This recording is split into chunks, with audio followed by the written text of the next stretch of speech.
Hi there, this is David A, and welcome to the exciting finale of Star Ocean Integrity and Faithlessness. After playing this entire game, I still don't know why it's subtitled that, but for the most part, I'm going to be quiet during this episode because there's a lot of cutscenes. Oh, how I've waited to see you in person rather than through a screen, Captain Kenny. Don't get ahead of yourself, General. Little girl, have you no intention of returning to my side? And you, whelp, do you wish to join me? I want to be with Videl and Miki, not you. Who'd ever take the side of a man who uses children as tools? People's lives aren't toys for you to play with.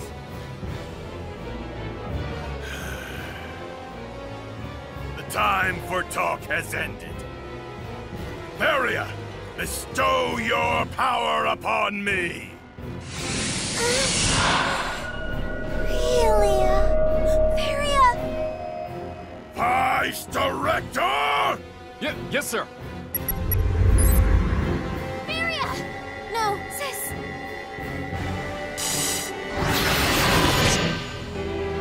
I have no sister.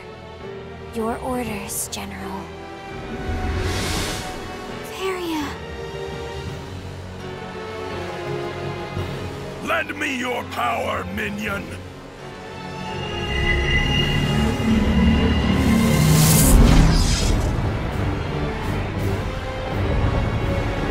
Victory here shall prove the veracity of my creed!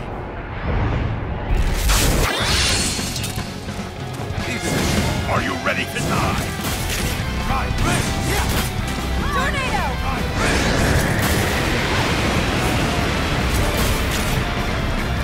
Arctic impact! He's surrounded by a force field that's connected to another dimension via space-time symbology. This effectively makes him immune to any type of attack we could throw at him. How can he reach us? It doesn't make sense.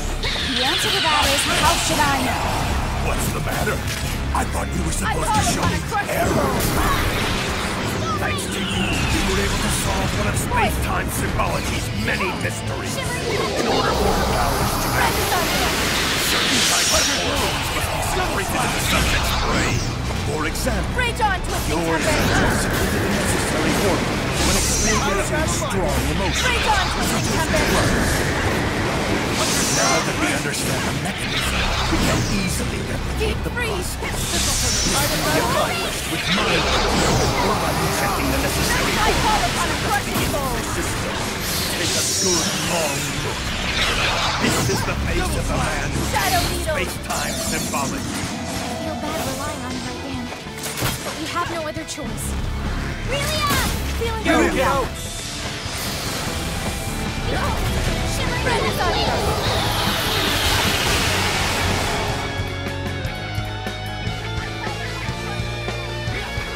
Get up. Get up, Relia. You're just gonna leave your sister like this? He'll catch you no matter how many times you fall. Just believe in me. Get up. Take control of your own future with Varia. I believe in you more than anyone in the universe. Go turn Varia back to her normal self. I'll do it. I'll be the one to save my sister. What? Okay, time to throw everything we've got at him. Well, I can do that. Make sure that you have Warrior Slayer equipped as your role. Pretty much he only has 3 forms, and each form is going to essentially be, oh, he's invincible. Now he's not invincible. Oh, he's invincible. Now he's not invincible. Well, now we know this will not be a dull affair.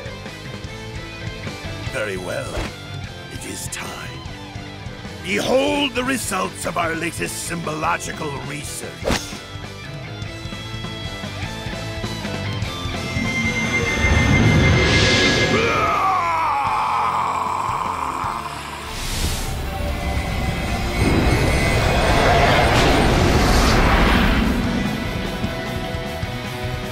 Signet replication? Don't make me laugh! Are you ready to die? How glorious to command such immense power with such little effort.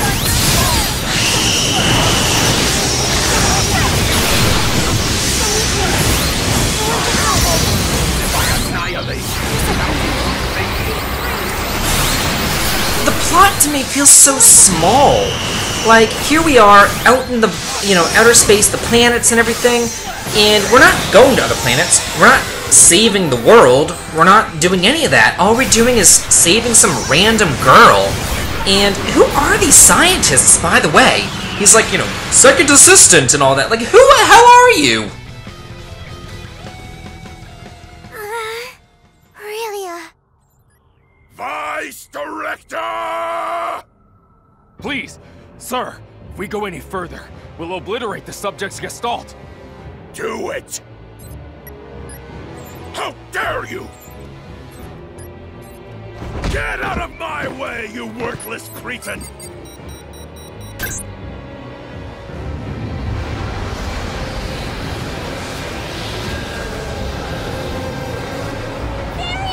No, sis.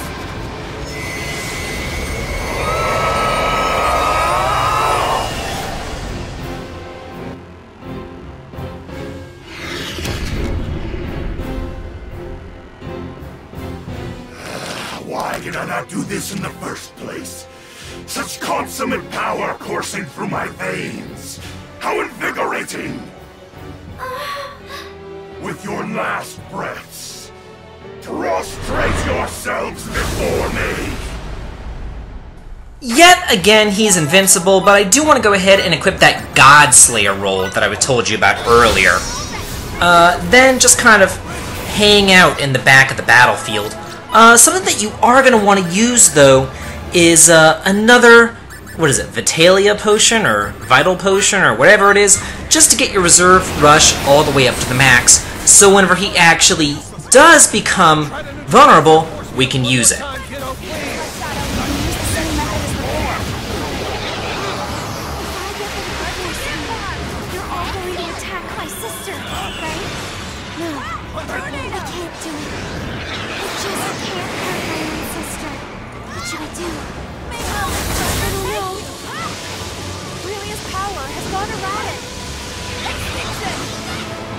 Waiting any longer would be a waste of time.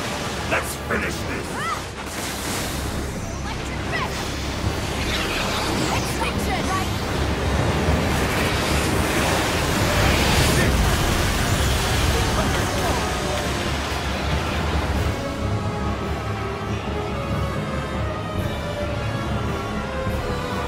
Aurelia, do you want your sister to be like that forever?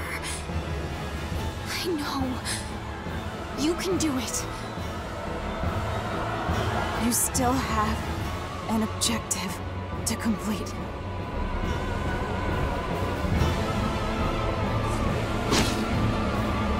I applaud your will to rise, Whelp. Too bad you'll just be cut back down.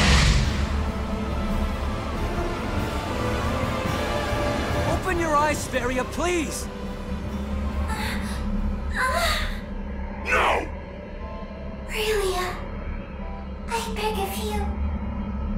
Please, please kill me. Don't run away!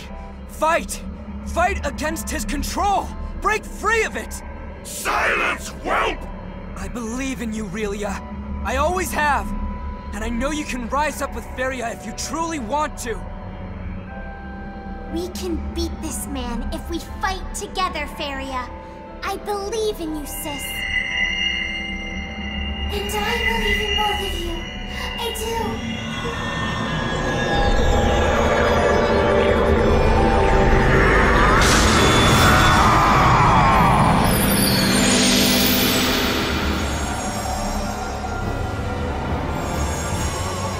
You bastard, Fidel!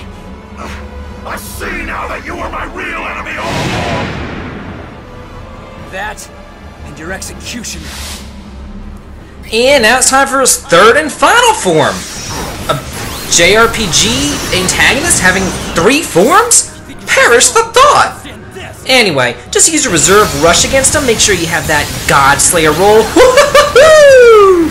Yeah, look at that damage. Oh my god, we got him down so far, so fast, so easy. It's just a joke. And if you wanted to use more of those things, you could just continually use them, and then just reserve rush the crap out of them. And we get a trophy. Thanks, game. We all know how much I love those.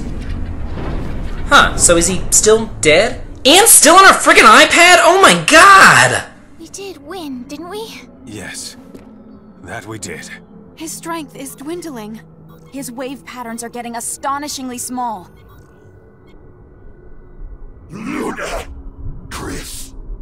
Kronos is destined to crumble! Should I perish here?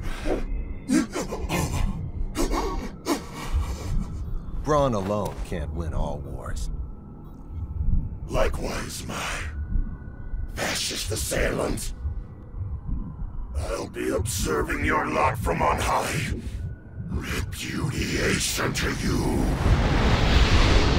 Honor to Kronos!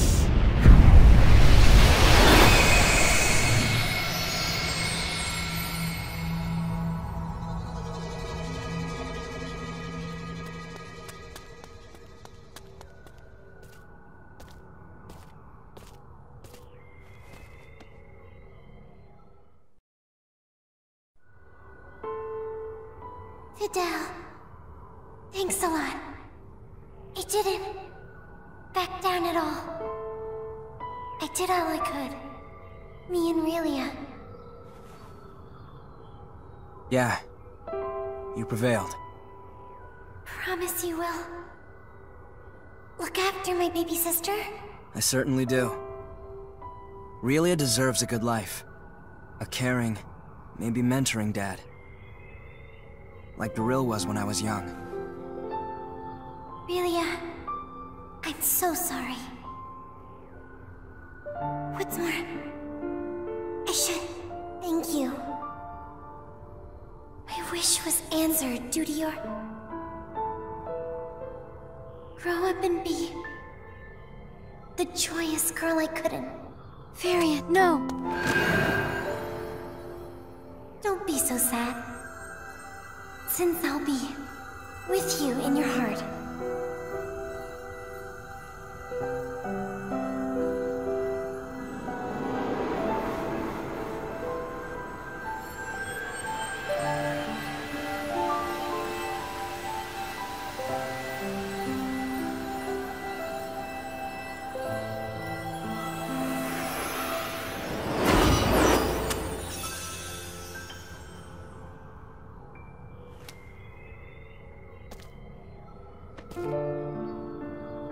Don't be so sad, since I'll be with you in your heart.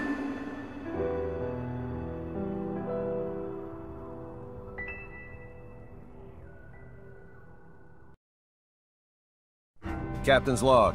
Space date, November 7, 537. Our mission in the Fate Creed system has concluded. With the death of its leader, General Alma, the rebellion collapsed in upon itself. As the coup d'etat ended in abject failure, the Kronos government was able to regain its authority. Days later, President Mutal declared that Kronos would join the Pan-Galactic Federation, thus swelling our ranks and leaving one fewer enemy. I have a feeling, however, that there will be repercussions from this incident that last for quite some time. In my opinion, it is now abundantly clear that the Federation is at a major crossroads. It is only a matter of time, I assume, before we must re-evaluate the form we wish the Federation to henceforth take.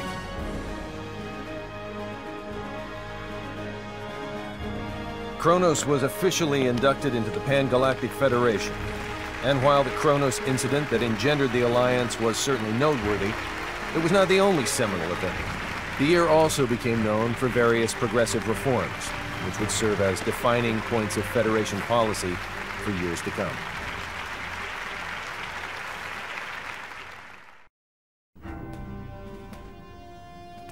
Fate Creed's fate regarding the Federation was officially decided today. Because the planet is not sufficiently civilized, it will not be recognized as a legitimate member of the Federation. As we influenced the planet to a great extent, though, it was designated a protectorate. I plan to ask Command to appoint Victor the Inspector General of Feykrete. I cannot imagine there is anyone else in the galaxy better suited to the job than him. Now that I mention one Feykretian, I should probably record what happened to the rest. Everyone involved in the incident immigrated to Earth. After all they'd experienced of the outside world, we couldn't simply let them return to an underdeveloped planet. Besides, they unanimously decided to come of their own accord, which is what I was hoping for anyway.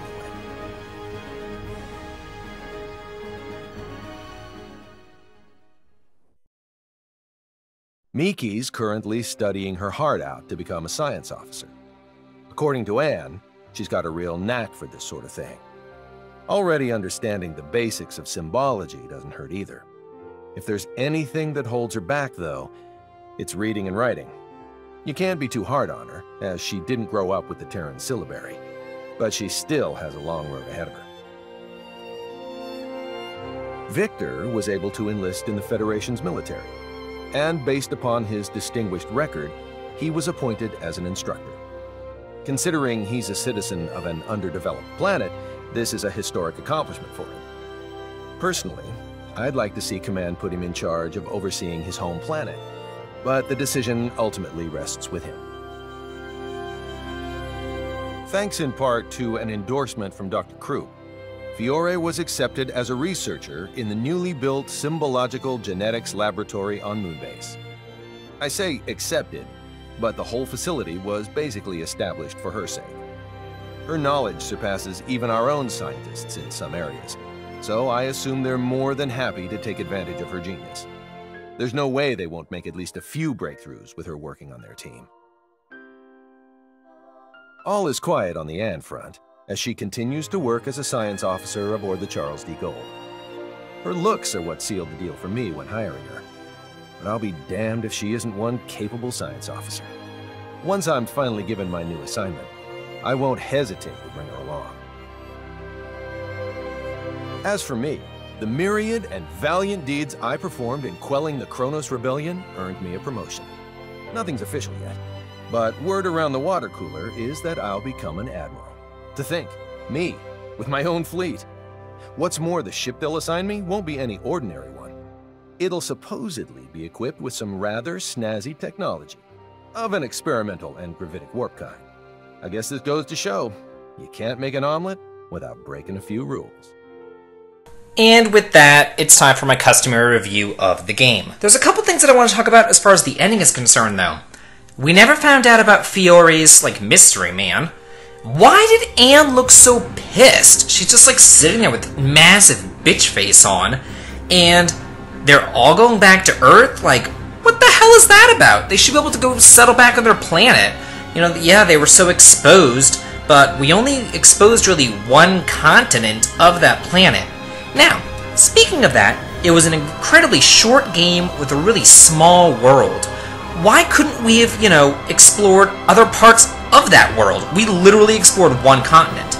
Now, if the game wanted, I know that the game was a low budget. I get it. But they could have pulled, a Phantasy Star where they had, one grassy planet, which would be Rasulia, one kind of icy planet, Santarul, and one desert planet, which would be Tricor, and then it would at least give us, an illusion of going to different planets. They would have been, really tiny planets, but at least it would have been something.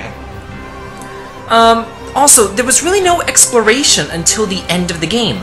There was all these places that, you wanted to go to, but you couldn't. The game would give you, these little void signs, or these no-entry signs, and you were just screwed. You couldn't go anywhere, and it sucked.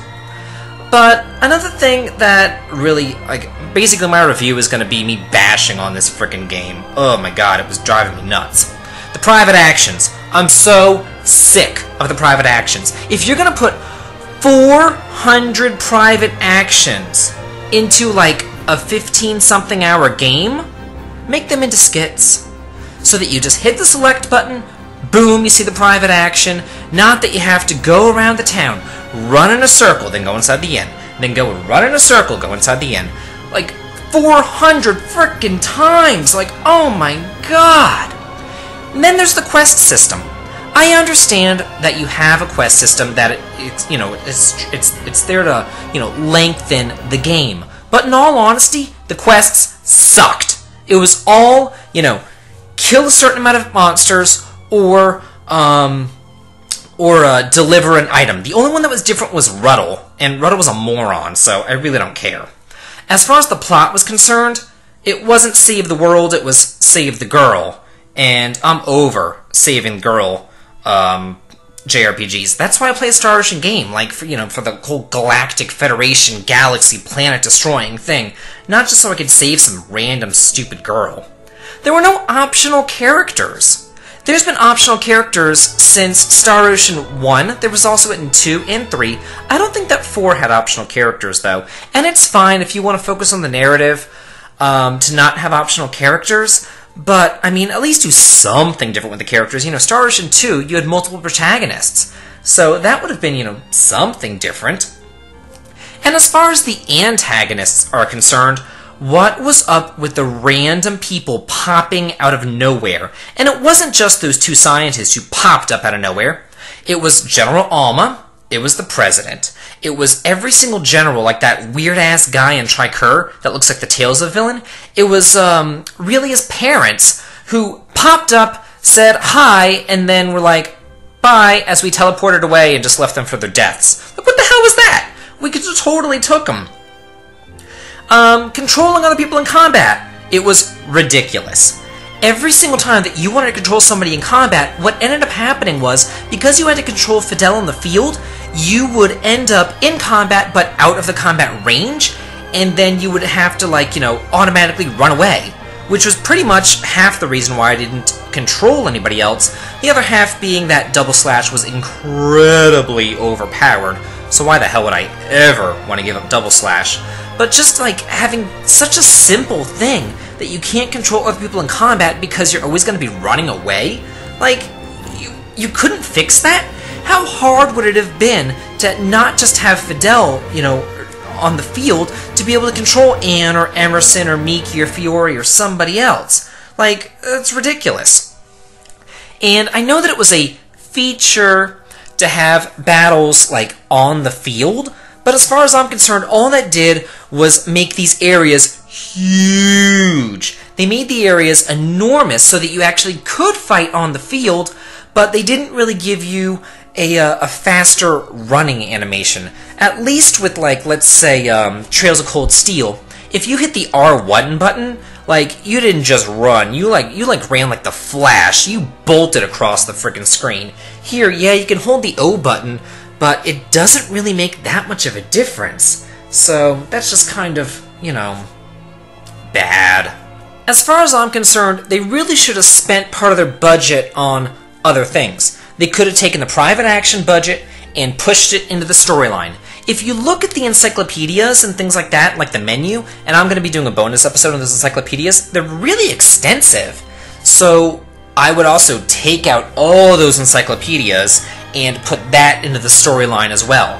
And then all these mysterious, factories or areas or underground facilities or whatever that you can't explore. Why do you have so many of those? Take those and make them into a unique area. Let you be able to explore the airship and explore outer space. That would be really cool if you were able to explore outer space, but it's just unfortunate. And as far as the ultimate space battles at the end of the game, all that had was Emerson standing there barking orders while you stared at a little television screen that was obscured by some other television screen. It was really awfully done. The item creation, there was a lot of stuff to create, but it was really just overwhelming as far as I'm concerned. I don't really appreciate things that are so incredibly convoluted and complex and just overwhelming. If you think that I'm going to be doing all the item creation, you got another thing coming. Because all you get from that is a stupid trophy, and I don't give a damn about trophies. The accessories, they sucked. Why did they have such horrid accessories. Put some imagination into your accessories. They were all the same damn thing. They were either stat increasing, or they were like, 25% chance not to get frozen, or stunned, or silenced. It was just bad. And there's supposed to be a song right here, but I'm cutting it out because YouTube and game recording issues. Fidel's now diligently studying to become an officer in the Federation's military. Truth be told, we'd already accept him as a foot soldier, but he says he won't settle for anything less than being a crewman on a battleship.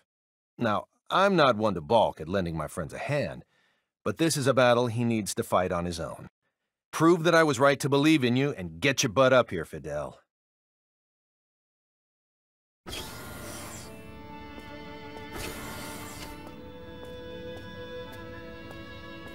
Hey there. Your snack's ready. Excellent. Either when this is done. You'll burn out studying like that. Miki, you barely try at all. I bet you'll never transcend Emerson Aran like that. What about just being your wife? What did you say? Nothing. Nothing important. I said we should both try our hardest. Yeah, let's. Great. Finished. I'll take that snack now.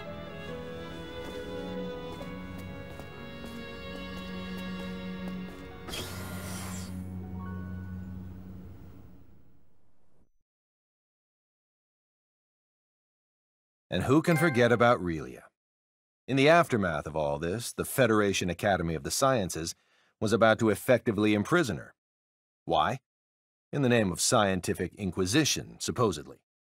Of course, Fidel and Miki were livid and planned to steal her back.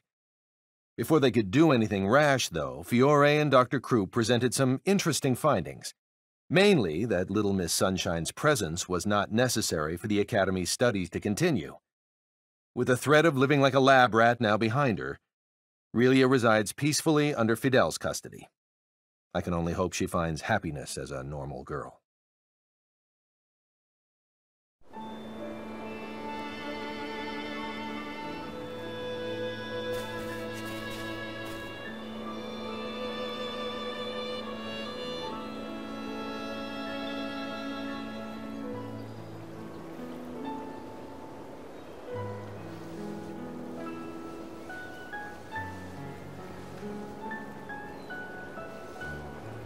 Thanks a lot, Fidel.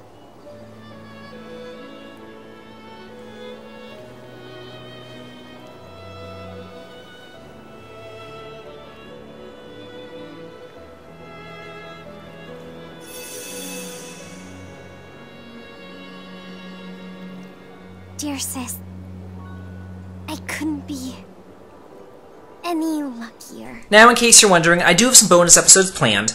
A bonus episode of all the different endings, bonus episodes including the bonus dungeon, and bonus episodes for the encyclopedia and glossary and everything else inside the menus as well. If you want to request a bonus episode, please let me know, and I will consider doing it. If the request involves item crafting a shit ton of items for no reward, then that request will be denied.